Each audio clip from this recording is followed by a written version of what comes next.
We need to open shelters. If there's a need for people to stay in one of these shelters, we have to open them. Experts agree when a hurricane is headed your way and you're asked to evacuate, you should, despite the COVID-19 virus. If someone has an immediate threat to their life, they obviously have to address that threat. If they need to go into a shelter, which they should do, then if they have the proper capability, if it's possible, to maintain 6 feet, if not, the wearing of a mask or even a cloth covering that doesn't have to be a classical surgical mask, and certainly not an N95. The Red Cross already has new plans in place.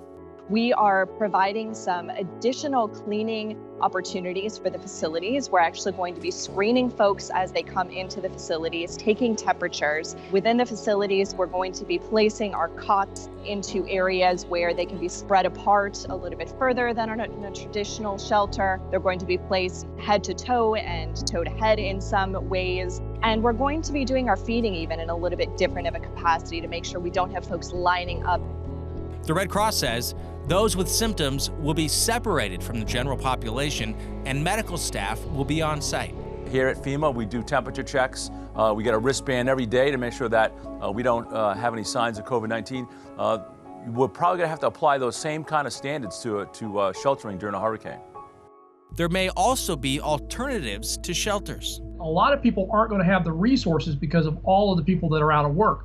So I think this is some of the things that the states and FEMA need to think about, is using existing programs, but rather than waiting until after the storm passes and we are trying to get shelters shut down and get people into longer term housing, we do this as much on the front end. It does two things. It gives people a place to go and keeps social distancing. It also puts money back in the economy.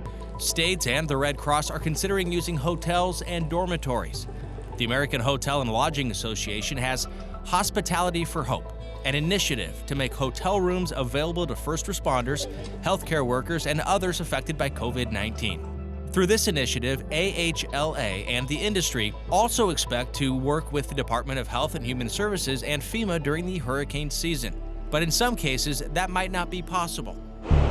We do understand that in hurricane season, when the swath of geography that may be impacted and of course the amount of people that may be impacted is much larger, that we may not have that option.